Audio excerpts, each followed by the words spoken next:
السلام علیکم۔ جنگ یمامہ، یہ جنگ تکنیکی لحاظ سے، ایمانی لحاظ سے بہت بڑی اور اہمیت کے حامل جنگ تھی۔ تکنیکی لحاظ سے اس لیے کہ اس جنگ سے پہلے نبی کریم صلی اللہ علیہ وآلہ وسلم کا وصال ہو چکا تھا۔ اب مسلمانوں کو لیڈ کرنے والے نبی اکرم صلی اللہ علیہ وآلہ وسلم نہیں تھے، بلکہ خلیفہ اول حضرت ابو بکر صدیق رضی اللہ تعالیٰ عنہ تھے۔ ایمانی لحاظ سے یہ جنگ بہت مشکل اور بہت اہمیت کے حامل جنگ اس لیے تھی کہ مسلمانوں کے ایمان کا اب امتحان تھا۔ پہلے تو نبی کریم صلی اللہ علیہ وآلہ وسلم پر وحی کا نزول، اللہ کی جانب سے مسلمانوں کو ڈٹ جانے اور فتح مبین کی خوشخبری مل جاتی تھی، جس کی وجہ سے صحابہ کرام ہر طرح کی تکالیف اور مصائب کا ڈٹ کر مقابلہ و صبر کرتے تھے۔ جنگ یمامہ کیوں ضروری تھی؟ اس کی ابتدا نبی کریم صلی اللہ علیہ وآلہ وسلم کی حیات مبارکہ میں ہو چکی تھی، جب مقام یمامہ میں ایک شخص مسلمہ قذاب نے نبی ہونے کا جھوٹا دعویٰ کر کے ایک خط لکھ دیا نبی کریم صلی اللہ علیہ وآلہ وسلم کو اور نبوت میں شرکت کی دعوت دی۔ معاذ اللہ، آپ صلی اللہ علیہ وآلہ وسلم کی جانب سے اس خط کا جواب ایک صحابی حضرت حبیب رضی اللہ تعالیٰ عنہ لے کر گئے۔ دربار مسلمہ قذاب میں جب نبی کریم صلی اللہ علیہ وآلہ وسلم کے خط کو کھول کر پڑھا گیا، جس میں مسلمہ کو جھوٹا قرار دیا گیا تھا، اس پر وہ آپے سے باہر ہو گیا، نبی کریم صلی اللہ علیہ وآلہ وسلم کے بھیجے ہوئے صحابی کو شہید کر دیا۔ یعنی یہ جنگ کا کھلا اعلان تھا۔ اب یہ جنگ ضروری ہو گئی تھی۔ مسلمہ کسی صورت بھی باز نہ آیا اور جھوٹی نبوت کا پرچار کرتا رہا۔ اسی دوران پیغمبر آقا دو جہاں حضرت محمد صلی اللہ علیہ وآلہ وسلم کا وصال ہو گیا۔ اس وقت آپ صلی اللہ علیہ وآلہ وسلم کے بعد خلافت کسے سونپی جائے کا مسئلہ کھڑا ہو گیا۔ ویسے تو نبی کریم صلی اللہ علیہ وآلہ وسلم نے اپنی زندگی میں ہی ایک صف بندی مقرر کر دی تھی اور جید صحابہ کرام رضی اللہ تعالیٰ عنہ کے نام دے دیے گئے تھے، لیکن مسلمانوں کو یکجا کرنا پہلی کوشش تھی، کیونکہ آپ صلی اللہ علیہ وآلہ وسلم کے وصال کے بعد عرب کے مختلف بڑے قبائل کی طرف سے بغاوت کا خطرہ موجود تھا اور طاقت اقتدار کے حصول کے لیے عربوں کی نیت خراب ہونے لگی تھی۔ خیر، جلد ہی باہمی رضامندی سے حضرت ابو بکر صدیق رضی اللہ تعالیٰ عنہ کو خلیفہ اول مقرر کر دیا۔ آپ رضی اللہ تعالیٰ عنہ نے نبی کریم صلی اللہ علیہ وآلہ وسلم کے شروع کیے ہوئے جتنے بھی معاملات اور ضروری کام تھے نپٹانے شروع کر دیے۔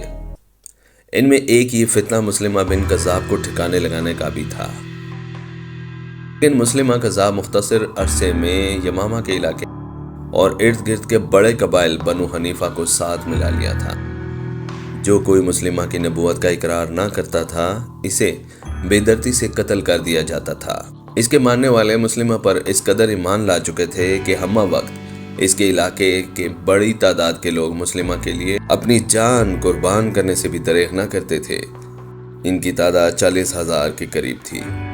اب یہ سب کرنا بالکل بھی آسان نہ تھا، یعنی ایک بہت بڑی منظم فوج کے ساتھ اور جھوٹے نبی پر ان کے عقائد بھی اتنے مضبوط، تو یہ زبردست چیلنجنگ تھا مسلمانوں کے لیے۔ لیکن دوسری طرف مسلمان فوج جو آج تک قلیل ہو کر بھی، کمزور ہو کر بھی، تعداد اور اسلحے کے برابر نہ ہو کر بھی دشمن کے منہ سے فتح چھین چکے تھے۔ مسلمان فوج کی تعداد 13,000 تھی۔ جنگ کی طرف بڑھتے لمحات میں حضرت شرجیل رضی اللہ تعالیٰ عنہ کو اور اس کے ساتھ ہی اکرمہ بن ابی جہل کی سربراہی میں مسلمہ کی سرکوبی کے لیے روانہ کیا، لیکن پہلے مارکے میں دونوں کوششیں ناکام ٹھہری۔ شکست یقینی تھی، کیونکہ بنو حنیفہ قبیلہ بہت زوراور تھا اور مسلمہ بن قذاب پر اندھا اعتقاد کرتا تھا۔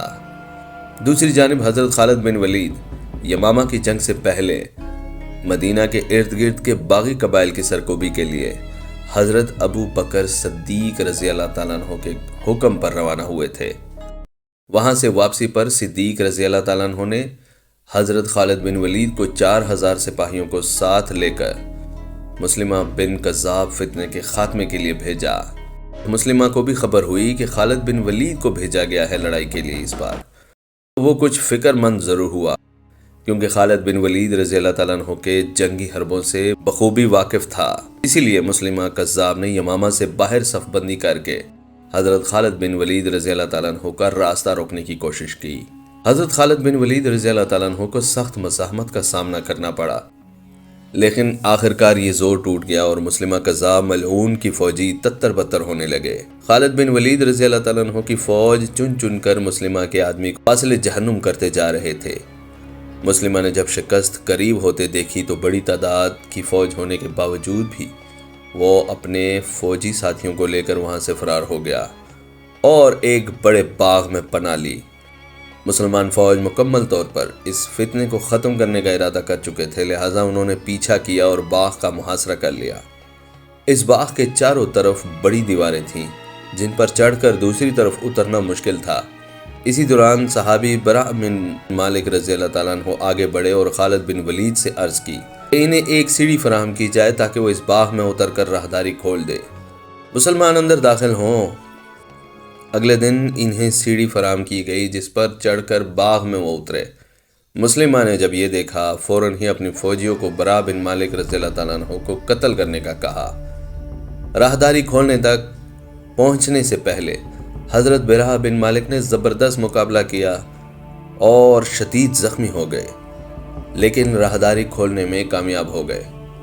مسلمان صف بندی کیے ہوئے بیٹھے تھے، موقع ملتے ہی پلک جھپکتے راہداری سے اندر داخل ہوئے۔ یہاں دونوں فریقین کے درمیان گھمسان کا رن پڑا، لیکن ایک وقت ایسا بھی آیا کہ مسلمانوں کے لیے یہ جنگ جیتنا مشکل ہو گیا تھا۔ اس دوران بہت سارے صحابہ کرام شہید ہو چکے تھے۔ خالد بن ولید دشمنوں کی صفوں کو چیرتا ہوا مسلمہ قذاب کے بہت قریب پہنچ گیا اور نشانہ لے کر نیزہ پھینکا۔ مسلمہ کے جانثاروں نے حملہ ناکام بنا دیا۔ خالد بن ولید ایک بار پھر مسلمہ کے جانثاروں کے سر کاٹنے میں مشغول ہو گئے۔ مسلمہ بچ گیا، لیکن اسی دوران حضرت وحشی بن حرب رضی اللہ تعالیٰ عنہ نے نشانہ لے کر نیزہ مار دیا جو سیدھا مسلمہ کے سینے کے آر پار ہو گیا۔ ان کے جہنم میں پہنچنے کے لیے ان کے جسم سے روح کا نکلنا بہت ضروری ہو گیا تھا۔ حضرت ابو دجاسہ رضی اللہ تعالیٰ عنہ نے آگے بڑھ کر تلوار اس کی گردن پر چلا کر انہیں ختم کر دیا۔ اب فدایان مسلمان نے جب یہ دیکھا کہ جس کی خاطر لڑ رہے ہیں وہ تو اب دنیا میں نہیں رہا، اب حوصلے اور عزم ٹوٹنے لگے۔ 11 یا 21 ہزار دشمنان اسلام کے لوگ جہنم واصل ہوئے اور مسلمان فوج کے قریباً 5 سے 6 ہزار سپاہی شہید ہوئے تھے، جس میں ایک بڑی تعداد حفاظ کرام کی تھی، یعنی 600 سے 800 کے لگ بھگ قریباً۔ جنگ یمامہ کے فتح کا سہرا عظیم اسلامی جرنیل حضرت خالد بن ولید رضی اللہ تعالیٰ عنہ کے سر جاتا ہے، جس کی بہترین حربی صلاحیتیں کام آئیں۔ ملتے ہیں اگلے ویڈیو میں۔ اللہ حافظ۔